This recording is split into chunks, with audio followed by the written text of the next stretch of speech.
The views and opinions expressed in this broadcast do not necessarily reflect or represent the views and opinions of WBGR Network.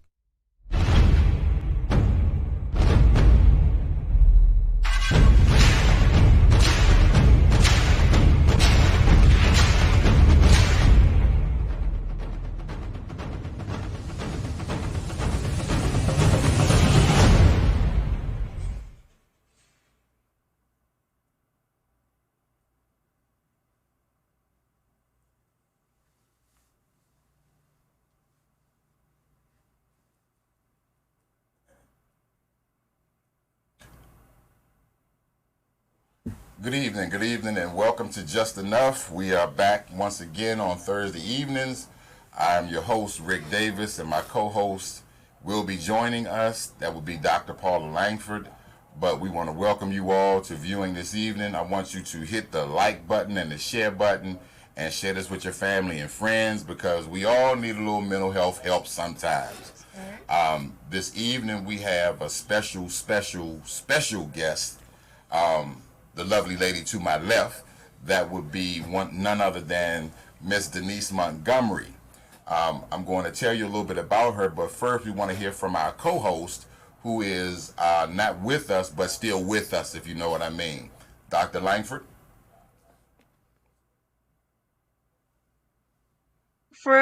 Dr. Paula Langford of the Healing Institute of Baltimore, where we are healing Baltimore and beyond. I really want to thank Reverend Davis for just putting together Just Enough and inviting me to be his co-host. And I want to give a special thank you to my soror, my sister girl, my entrepreneur friend, Miss Denise Montgomery. We have some things in store for you. So I just want you to buckle up, get yourself a pencil, a piece of paper, get some tea, some coffee, and let's get into this thing because it isn't about play. Thanks, Dr. Langford. Um, I want to introduce you all formally to Denise. And we met years ago. We worked together in DC government, but I want to give you some background. Denise Montgomery is a licensed clinical social worker, licensed marriage and family therapist. It's a lot of y'all that's married. I'm going to read that again. Licensed marriage and family therapist and registered play therapist. Ms. Montgomery was born and raised in Queens, New York. She attended Virginia State University and Virginia Commonwealth University. Her area of concentration was social work. Ms. Montgomery traveled to Washington, D.C., where she continues to practice social work. She enjoys working with children, families, and communities. She delivers therapy and trauma-based services to children and families. Ms. Montgomery has a private practice in Bowie, Maryland, right here in PG, y'all. She is also a proud member of the Delta Sigma Theta Sorority Incorporated. Okay, I'm going to give y'all a chance to holler. National Association of Black Social Workers and the National Association of Black Storytellers. Uh, we have a series of questions that we want to, just engage in some conversation with Miss Montgomery. She's just a good person, sweet individual, will do anything for anybody. But most of all, she's about what Just Enough is about, helping people to heal and get better. Right. She also wants people to have help, hope, and healing to be able to live their best lives. So, Dr. Langford, I'm going to swing it to you, and you can take it from there. Okay, so I am, like I said, I am so pleased, Denise, to have you here with us on Just Enough. I want to start out because a lot of times we're going to be talking about children's mental health tonight. And so a lot of times people think children may not need therapy or how do they get into therapy. I want to ask you first, what made you decide to work with kids? Well, first of all, I just want to say thank you for giving me the opportunity to be here today. I really thank you. And to answer your question, what made me decide to work with kids? Kids are beautiful, kids are special. A lot of times, kids feel as if their voices are not heard. And I definitely believe that children's voices deserve to be heard. And so I really enjoyed reaching out to children between the ages of 4 to 18 or 21, if you will. I definitely wanted to let them know that they had a voice and the things that they thought about mattered. A lot of times, children, due to the age gap with adults, they feel as if people cannot relate to them. And I was always one of those people that had it easy as far as relating to children. I always kind of understood where they was coming from, or I saw their perspective on certain things. So to gravitate to children was beautiful. It was something that came very natural. I want to say that I mentioned a age group which was 4 to the 21, but I even want to include the newborns from 0 to 21. Reaching out to the infants, the little children ages 2, 3, and 4, and just interacting with them and learning what they may want to tell us, and making certain that their voices are heard as well. That was just something that came natural to me. Okay, okay. And I know Reverend Davis talked about your credentials. Can you go through that for us again? What credentials are necessary for a person who needs to, who is working with children? Let me put it that way. So, Paula, I think you asked a very interesting question. When I first got into the profession of social work, the credentials that I needed to do the work that I needed to do was an LGSW. And with an LGSW, you could do an array of social work services. However, because I wanted my work to be more specialized, that required a higher level of education, a higher level of understanding about process and theory. So at this point in time, I have a LICSW, and the LICSW is the highest level of social work licensure. And with the LICSW, it gives you the opportunity to move around in certain arenas and to gain other credentials. So you could definitely work with children, and you could have a LICSW, or you could have a LGSW, or any other credential in those allied fields. But for me, social work was imperative because, once again, I like going into the community, and I like looking at systems from a holistic type of perspective. I could tell you that I am a registered play therapist supervisor, and it's very interesting because as times change, you're going to find that certain, how do I say it, certain criteria also change. So where the LICSW was maybe the cream of the crop, there's other credentials that are needed also to kind of show the public that you have a specialized type of expertise in this area. So the play therapist credential just symbolizes that, hey, this is a young lady that took more hours of education when it came to learning about play therapies and interventions for children and families. Okay. So I want, for those who are just tuning in with us, we are having a conversation with Denise Montgomery, who is a registered play therapist. And so when you think about play therapy and thinking about children, Denise, we want to know, does therapy with children really work? Does play therapy, that's the first question. And the second question is, how do you engage children as young as, you said, 2 or 4? How do you engage children in therapy? Okay, so to answer the first part of your question, and we may have to come back around to the second part. But the first part of your question was, does play therapy really work with children, correct? And so, Paula, that is definitely a great question to ask. And a lot of people often wonder, does play therapy often work with kids? They're kids. They don't talk. I just need them to do what it is I'm asking them to do. And it's very important to understand that play is really our first language. I mean, when you think about it, as children, the first thing our parents did was they said, "Hey," and so forth. So, the first thing we did was play. That was the first language.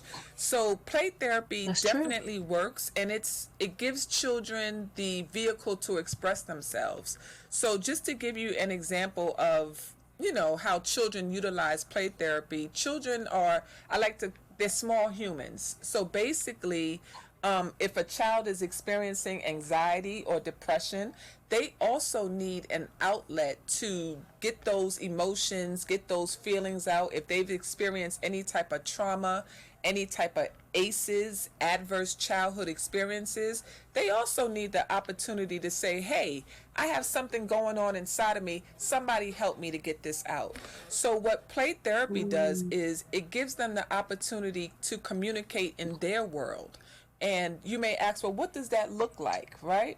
So we've all been there before, but now our lives are so busy and we're doing so many things. I forgot what it looks like. But for children and for a play therapist, what we do is we enter into the child's world. So what that may look like is when a kid comes into my office and they open the door, the first thing they see is all of the toys that they could imagine. And when they go into Oh, the wow. office, they just take off and they run and they start touching the Play-Doh and different things that they want to play with. So as the therapist, it's just amazing to sit back and watch a child act out what's going on in their mind. Wow. So play therapy is very powerful. Non-directive play therapy, when a child just goes in and just goes for it. And as a clinician, you could definitely pick up on certain themes that children are showing you. So an example could be a dollhouse. A lot of play therapy rooms, they have doll houses. So if a kid runs in and they run to the dollhouse, that's great. But as a therapist, I'm looking and I may ask an open-ended question, or a child may tell me what to do. So play therapy is effective because, once again, they're playing out what they see, or they're playing out their emotions.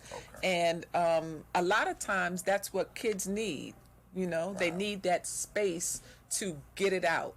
For my teenagers, they may want to come in and, you know what? Hey, Miss Montgomery, did you see this latest video?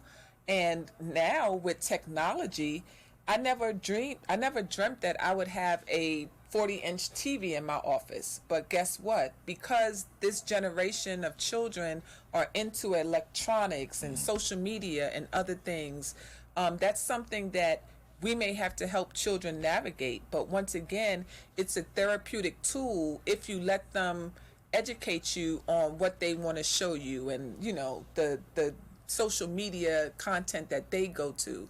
And I like to turn things into a teaching experience for the children. So they will definitely let you in their world and show you things that you would be very appreciative, and you could start understanding where to go with them based on what they're showing you. Okay. So what I'm also hearing is I need to be in your therapy room so I can run and play with the Play-Doh. I love playing with Play-Doh. So the other question that I have, and I'm going to throw this one out here because I know a little bit of something about you. You are also a brain spotting therapist. Am I correct? Yes, that is correct. That is Okay. correct. Have you used brain spotting with your kids? So actually, Paula, I have used brain spotting with my children, and brain spotting is a relatively newer type of therapeutic intervention. So I have utilized brain spotting with children, and it is a awesome therapeutic modality to use.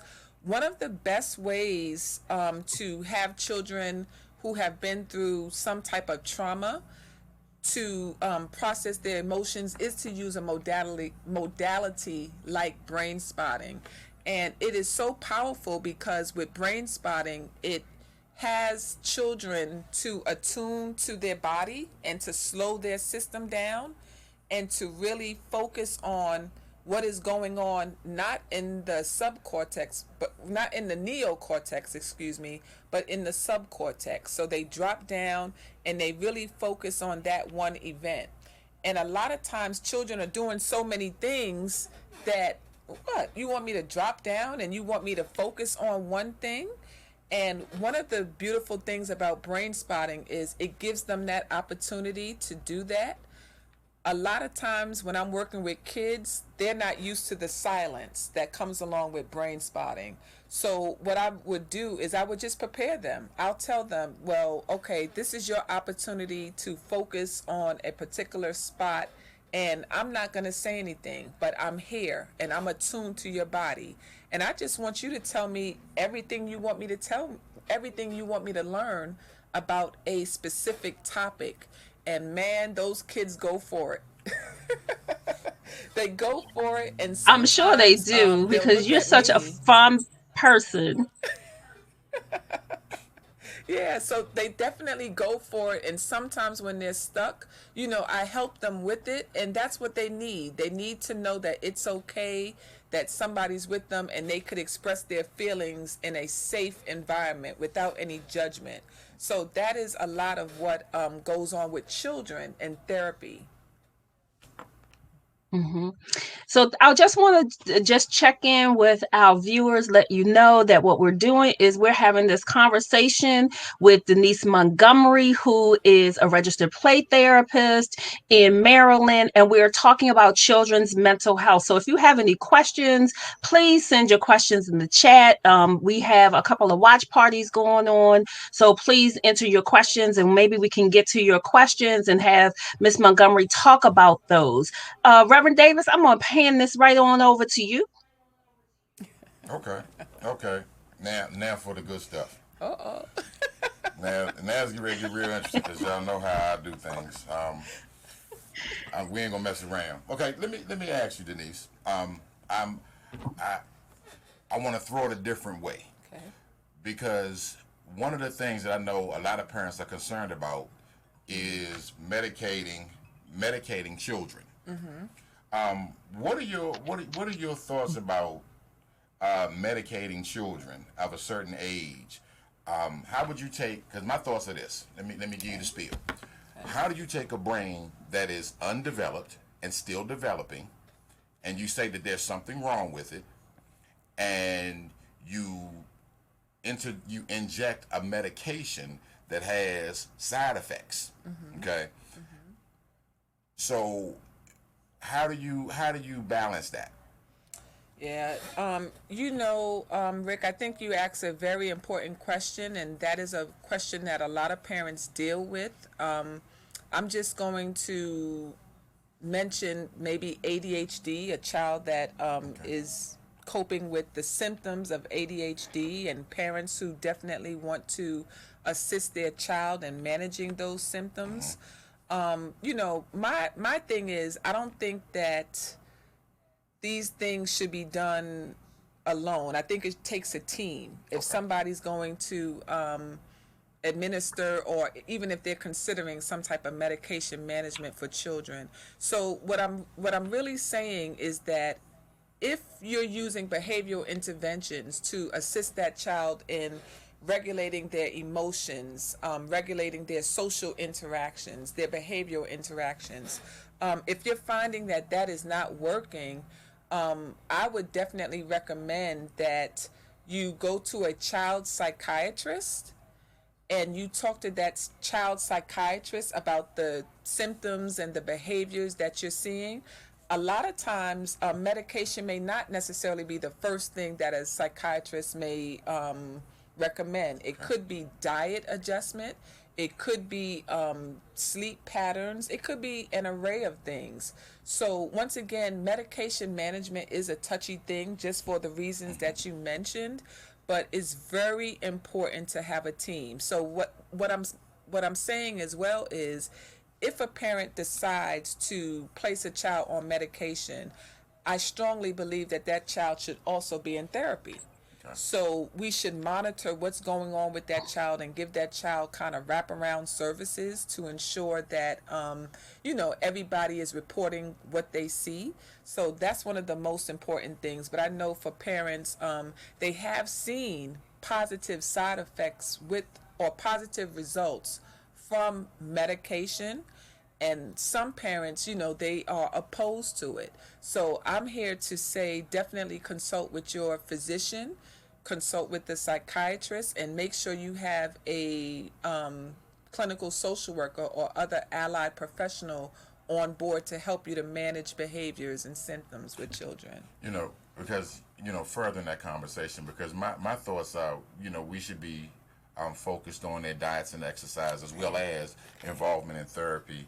But also, as parents, I believe that Absolutely. we shouldn't be putting them in the middle of a cloud of weed smoke, vape smoke, whatever smoke we smoking, Yeah. cigar, cigarette, whatever it is, on a consistent basis, and then expecting the child to be able to function normally. But I know, as well as, because some parents will give them a little alcohol, put them to sleep, give them a Benadryl, put them to sleep, because we don't want to deal with, the activity of the child or spending time to calm them down. I'm like, I'm right now. I know somebody saying, "Look at me," I went through that, and there's nothing wrong with me. But I would say, look in the mirror again. Check yourself. Okay. I would say that. Check yourself, because you might not be as right as you think you are. We y'all know how I do. I'm real serious about it in a joking way, but when I tell y'all my complete story, then you will understand some of my views and why I do and operate the way that I operate when it comes down to us being healthy and whole. Okay. What can a parent look for before they engage some services from someone such as yourself? So, what can a parent look for? Good question. You mean as Like far signs as like signs or symptoms. So a lot of times when parents make the decision to make the call to seek services, there are an array of signs and symptoms that have already occurred. Okay. So if they're seeing that their child is not able to regulate their behavior, that is something that they may definitely want to involve a therapist with. If their child is struggling at school or not able to retain information, not able to maintain friendships, or they're often involved in arguments with other peers, that may be a reason to seek therapeutic services. Also, if a child presents with depression or anxiety, if a child tells you, hey, I want to talk to somebody, listen to that child. Listen to that child, engage in services, seek a licensed mental health professional, and have a consultation with that professional. Let that person know, these are the things that my child are displaying. These are the behaviors. Are you a good match for my child? Some people may not necessarily be a good match, and some people may be an excellent match. For myself, I work with children and adults, so I do the entire spectrum.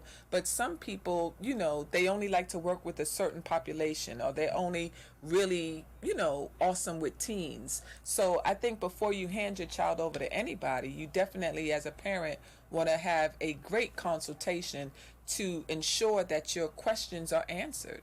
Okay. So, Can I ask a question? sure. So, thank you, Reverend Davis. Denise, the pandemic. Can you talk a little bit about what you've seen in your practice with helping kids navigate this pandemic? So the pandemic definitely has a lot of children. We know that they're not able to go to school settings right now. And we know that children have a lot of energy. So right now, children are really in an uncomfortable space because they're home every day, and they're learning in a different modality that they've never been exposed to before. And they didn't have any adjustment time. It was just like 1 minute you're in the classroom, you're running down the hallway, you're writing on the walls, and you're doing whatever you have to do, and then the next minute, boom, you're home. So at this time, basically, children are definitely going through it. They want to be back in the classroom, but they understand that for safety concerns, they cannot return to the classroom. Some kids don't want to go back to school. This is heaven. They want to stay home and so forth. But in my practice, from what I've seen, it's not for their parents, though. Running its toll. From what I've seen, it's definitely, it's run its course, and children, they want something else to do. They want that outlet. They want gym. They want to hug somebody again. They want to, smack somebody on the back of the head again. I saw you reach over here. I saw it too. Okay. So basically, children are coping the best way that they can. Parents are coping the best way that they can. But one of the things that I really appreciate with my children, they know what's going on. So the joke is, Miss Montgomery, the Rona. The Rona, Miss Montgomery, I can't go to school because of the Rona. So that is definitely, they're educated about that. And I really love that because, once again, it speaks to the fact that these things that are happening in society, they're not just happening to adults, they're happening to children as well. And so we have to remember that the way we respond, we have to show up for the children as well. So they're frustrated just as much as parents are frustrated. Yeah. Paula, let me ask a question real quick. Let me give you a scenario, and just give me what your thoughts are. You have a kid who is 14, 15 years old, male, and father died tragically. He lives with his mom, and he has his grandmother in his life. And he hasn't been allowed to really spend as much time with his grandmother as he would like or need. The place where he stays isn't well kept, and he doesn't have his own space. But he constantly eats, no activity, just eats and eats. And if you talk with him, he always defers to his mother. Is that somebody that you would take on as a potential client? Well, I would say yes. Just to once again have that therapeutic conversation. The art of therapy is to do the assessment and to really find out what's going on. Just given that scenario, you could ask the question, well, why is he eating? Oh, this is the problem. He doesn't have this. He doesn't have this. But I think before we, diagnose kids and do all these other things, it's important to have that assessment to really determine what's going on, what interventions do we need in place. Does mom see things as a problem or as a barrier? What is grandma's perspective on these things? We talked briefly about adverse childhood experiences, ACEs, and sometimes when children go through these traumatic experiences, which includes the traumatic death, mom maybe not paying attention, eating as a way of coping, right? Come on. Oh yeah, I'm with you. That's true. You're right. Yeah. I mean, we know that there's something going on. So once again, the assessment is the best place to start. I like to tell my parents that, therapy, I like to ask them this question. Did you have an idea of how long you thought, therapy would last? And they look at me and they say, I didn't think about that, Miss Montgomery. So what they do is they know that their child needs some intervention and they're just going to give them to me. Okay. So what I like to do is I like to really find out, like, what do you think about therapy? How are you with maybe having 12 sessions, and in the first 3 sessions we do a grade assessment. In the next 6 sessions we kind of evaluate what it is that the problem is. At the 9th session we're kind of implementing these interventions and safety protocols, and in the last 12 sessions we're kind of seeing, is the child adhering to some of those interventions that we put in place. So therapy doesn't have to look like a child engaging in it forever, but what are we doing when we have that child? Okay. It's very important. Okay. You got your first question Hey. in the chat box. Okay. This question. We got a from question my for friend- her. Yeah, we got a question from Marquita Wise. Thank you, Marquita. Hey, Marquita. It says, so most children with cell phones seem to be depressed. We as parents have been replaced by social media and other electronics. So how are you identifying if they need help? Ooh. Marquita, let me stop for a minute. Marquita, because you posed the first question, you just won yourself some Lysol and some Lysol wipes. So Denise, you can answer the question now. Okay, so Marquita was basically saying, and make sure I understand the question, Rick. Marquita was basically stating that there's a concern that children are really engaged in their cell phones, and her impression is that they are depressed. And she wants to know, how do we engage the children? She said, how are you identifying if they need help? Because she's saying they've been, parents have been replaced by social media and other electronics, like say for instance PlayStation as well. I know people that stay on PlayStation for hours on end, and I mean like all day. From the time they wake up, they may not eat breakfast, they get on PlayStation. I'm talking about young adults. They'll stay on it all day long, up until 3 in the morning. I ain't sharing too much now. But it's how are we identifying if they need help? Because they're closed off, they're isolating. There's some of the things they're not engaging. I think Marquita is asking a question that a lot of parents are dealing with at this point in time. And Marquita, I will tell you that, trust me, I am in the research. I'm reading about electronics and children and exactly what we need to do as we move more and more into this age of social media. And I will say that a lot of my parents right now are definitely trying to limit the cell phone use. And Rick, you probably could remember back in the day when we came in that house, and we came in that house maybe one time too often, we had to definitely engage in another activity. You had to stay in the house. So some of us had to stay in the house. Paula, see, I was one of those people that let the door slam. So, they knew I came in that house one time too often.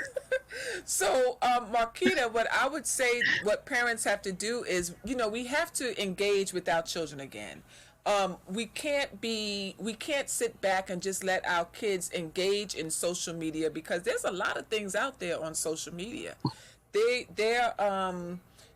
would put a time limit on the cell phone. I would put a time limit on all types of social media, because it's just too much exposure and not enough one-to-one interaction.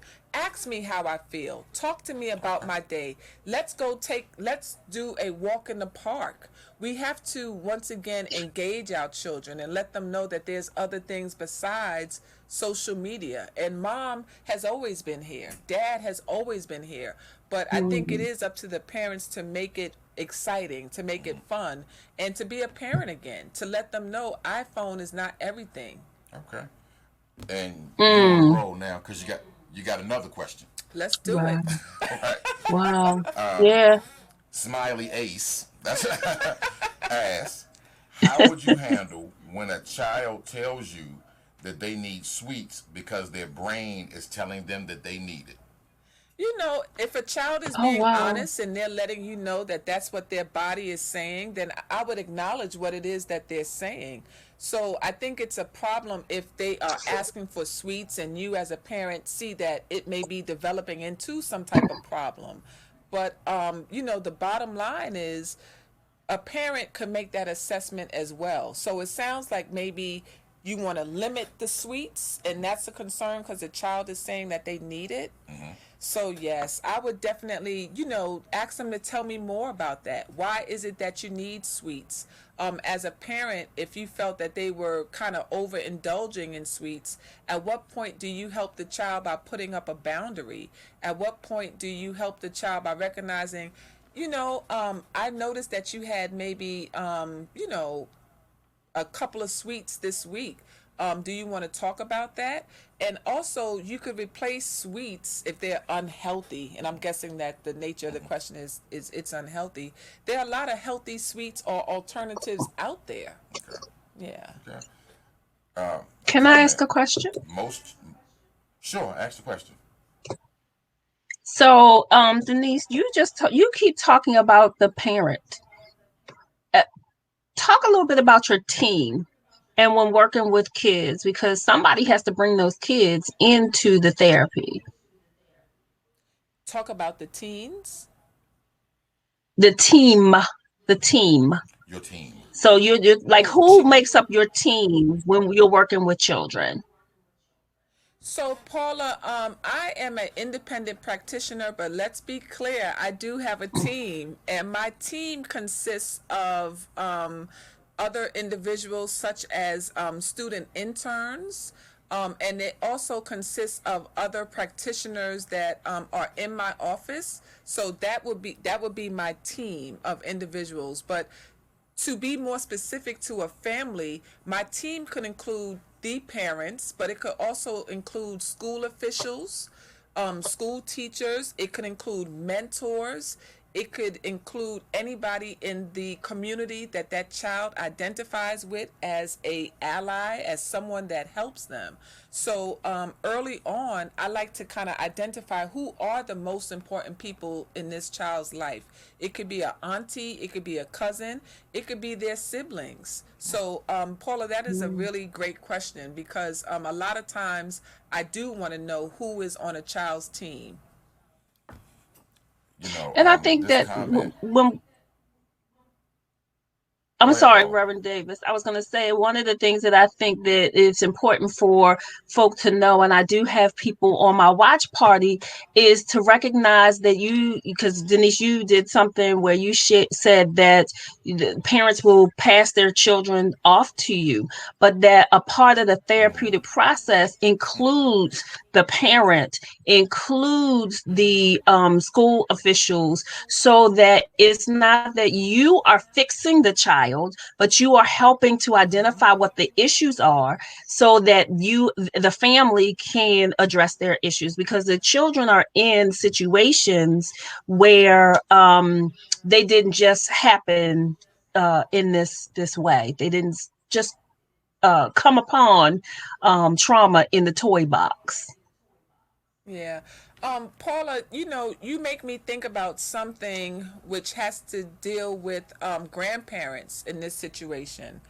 A lot of times you have Okay. grandparents taking care of the grandchildren. And what I'm finding is that the grandparents are exhausted. The grandparents are tired, they're exhausted. And once again, prior to COVID, you know, there was a certain hour where the grandparents, you know, we're being serious about this, but they had that break. Yeah. They had that break, they had that rest, and grandparents were not teachers. You know, they had that break where they could talk to the teacher about behavior. But now what I'm seeing is that grandparents are left to manage children who have all this energy, and often they need assistance. So I just wanted to put that out there to let teams know that we even need to check on the older adults because, you know, trying to deal and manage children's behaviors can sometimes be overwhelming. You know, you're getting a lot of good feedback and a lot of good questions. one question, another question from Anthony Watts. He said, can you speak on children doing virtual school all day? But this kind of ties into a question that I have for you, because how does a child's mental health play in their ability to be able to participate in virtual learning all day? Oh boy. Once again, virtual learning to this degree was something that nobody knew was coming. Right. Nobody knew this was coming. And, you know, to the credit of school systems, I want to give them, you know, their accolades for making it happen when they didn't know that this was on the horizon. But speaking to children being or having to participate in virtual school all day, I know it's hard for a lot of children. Was the question, it asked about children with mental health concerns? Well, I tied that in. Okay. How does that play in? So, you know, I would like to say that children are resilient. So children are definitely doing what they have to do, and they have the support of their parents to be successful. So that is happening. Children are meeting their benchmarks. They're doing the best that they can do. However, that concern is a concern that a lot of people have. Watching a computer 8 hours a day, 7 hours a day. I mean, for crying out loud, when we do our trainings, when we get our break, we're like, oh, we have our break. We are so happy. So, you know, for children, it's the same thing. They're looking for that break. Sometimes they are overwhelmed because they don't want to go back online. A funny thing, my teenagers, Miss Montgomery, I didn't turn on that camera. I don't turn on the camera. So for some of my kids that already have anxiety issues, you know, they're becoming more anxious because they don't want to turn on the camera. Or Miss Montgomery, she picked on me. She's calling on me, and I have to talk up in front of everybody. So I just think that the virtual learning is definitely something that kids are trying to get used to. Some children have picked up on it, and some children have not. It's a learning curve for everybody. But I would like, you know, everybody to be patient with the process, because once again, this is something new. This is the first year that we have really engaged in it. And I will let you know that some counties are saying that kids will return in January, and some kids don't have to return. And our kids are anxious about that. COVID, the Rona, is still something very real. You know, I think it would help if the grown-ups would be a little more consistent, because I know the kids need consistency. You know, if we could be more consistent in the message that we're getting, but what we're getting from the experts is inconsistency. And because they have access to information, they're getting this information. The one thing I have to say, though, is that I am actually proud of the way that my daughter has navigated this with her two kids. Being somebody employed in the school system as well. Okay. My grandson, Mason, got all A's. Okay. He's a level above where he should be. Okay. You know, so he's adapted really well. And I told him I would say that on the air. So I'm just a proud grandparent. But, you know, getting back to what we're talking about, but not everybody is going to be that fortunate. That's right. So how do we get that consistency that the kids need, blocking out all of the drama from the media? How do we, is it possible? It might not even be possible. So, Rick, once again, I think you pose a interesting question. Are you talking about maybe, I'm laughing because in my mind, kids, they have to have their computers on during the day and they're doing what they have to do. But some of our kids are very innovative, very creative. So they may have the screen on with the class, but, you know, on that other window, they may have YouTube on. Or they may have Twitter on. And I mean, it happens. So, you know, to answer your question, we definitely have to monitor our children. We have to encourage our children. We have to know what battles we're facing. I really loved at the beginning of the school year, a lot of parents do this. And what they did was they posted a lot of the rooms that their children would be in. So normally where children take pictures of their kids going to school and getting on the bus, what they did this year was take pictures of the room. So basically it was like a great space where maybe you had a chalkboard, you had the computer desk and so forth, which leads me to the fact that, be creative.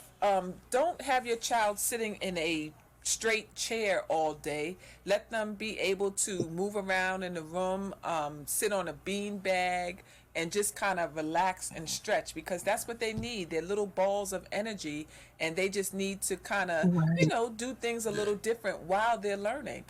Some kids had the earphones, the pods, and so they could move around while they still were listening to their lessons. So we're learning a lot in this process.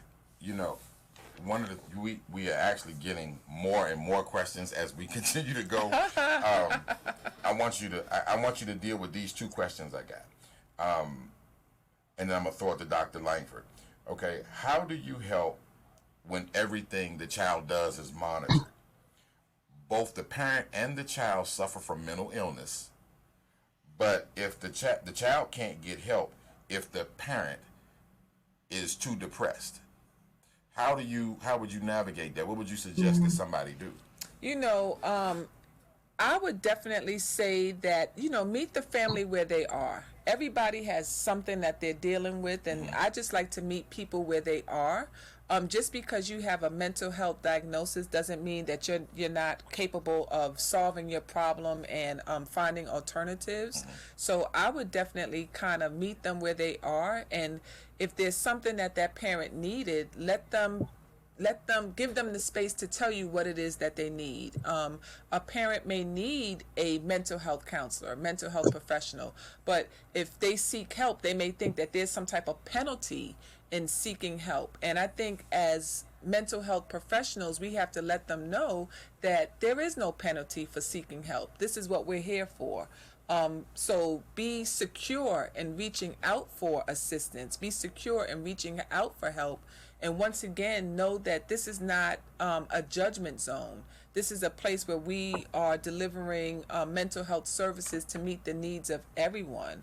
So a lot of times parents, they have their concerns, and I would definitely just listen to what it is that they had to say and see what they're willing to do, see what I could introduce to them, or what other type of service that they may need to be successful. If they're successful, then the children are successful. And that's really all we really want, is for the family to function in a way that everybody is thriving. I want to introduce you to somebody. I'm definitely going to introduce you to somebody. Okay, the other question. How do you deal with 3 siblings that lost both of their parents to COVID-19? What advice would you give the aunts and uncles caring for the children that are still devastated and having nightmares? Okay. What kind of help would you provide to the aunts and uncles? What would you say to them? Yeah. First of all, I would acknowledge that pain. That is definitely something hard to go through. I would let them know that therapy is a start in the process, but the grieving is a process, and it's something that happens over a period of time. So as long as they have, the tools as far as a therapist and other interventions to assist them with, that's a start. I want to talk about something great that happened when I became a registered play therapist. I did not know a lot about bibliotherapy, which is the use of books to help children to deal with pain and loss. And there are some fantastic authors out there that help children and families to deal with that loss. And so I believe one that comes to mind is Tear Soup, and that is a great book that talks about the loss of a parent and what we could do. And a lot of times kids like to have that time to kind of read about things that may have happened and to get ideas of what they could do. Some of the interventions I use in my practice include making a pillow and making a pillow using that person's, if they have any of their clothes and so Oh forth. wow. Yeah. Wow. Okay. Yeah, making a pillow something that they could remember them with, or making a pillow and putting in the pockets different types of pictures that they could remember their families with. Also, I love AC Moore. I'm a craft person. I never knew I was a craft person, but now I'll go to AC Moore and I'll buy wooden boxes, and the children could express themselves with memory boxes. Paint their loved one's favorite color on the box, paint another color that they love, and it kind of brings them together with unity. Do the same thing with picture frames. So sometimes they take a sachet, and if they're, that person's favorite scent, they put it on that sachet and they walk around with that, and it's just like a little memory thing to let them know, they're still with me. And activities that they used to do with that loved one, I would still do it. Okay. So if church was a big thing, if going to the park was a big thing, I would do those things to keep the memory going. But also, as a family, as a team, you really have to understand that this is a process. And so just because you went to therapy for a certain amount of days or time doesn't mean that everything is going to be better, right? Right. But it could start to get better with time. Okay. Thank you. Wow. Dr. Wow, Langford, that did you was have deep. anything? Because I have a couple of announcements that I need to make following you. I'm sitting here and I'm like, wow, that is deep.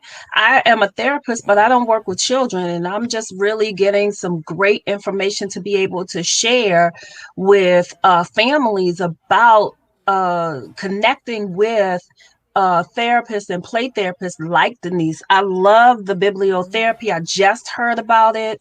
And I think you said the book was Tear Soup. And maybe Yes. we can add that to a reading list. Maybe we can create a reading list for our viewers and post it on Just Enough's page. I wanted to just check in a little bit with our viewers.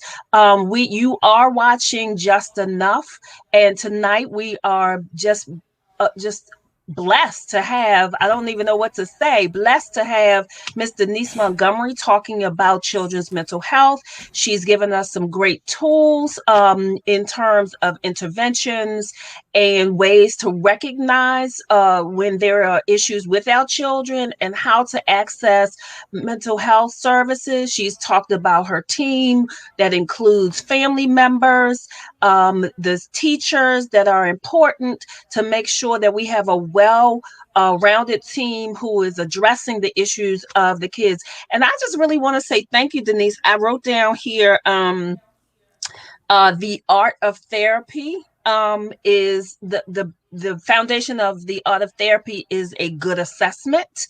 And I think parents need to know that those are your words. I mean, that might have thrown you off, but those were your words, right? And so I want parents to recognize that, we're not at Just Enough. We are not playing mental health, behavioral health.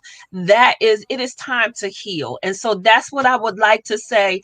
Please make sure that you type your questions in the chat. Make sure that you join us every Thursday on WBGR, the Health and Wellness series with Just Enough with Reverend Richard Davis and myself, Dr. Paula Langford, and we will have a number of guests. If you are interested in sponsorship, please consider sponsoring a segment. If you have a topic, please make sure that we know that so that we can find the best expert, or I should say the expert in that particular topic. Thank you, Reverend Davis.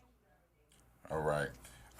Just a couple announcements. One of the things that I mentioned during the first show was that we were going to be providing resources. We're not just going to be giving away Lysol every week.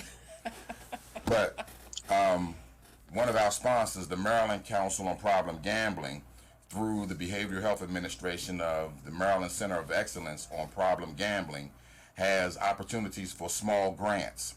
The small grant is in an amount no more than $3,000 for an approved problem gambling spiritual outreach proposal for a faith spiritual community.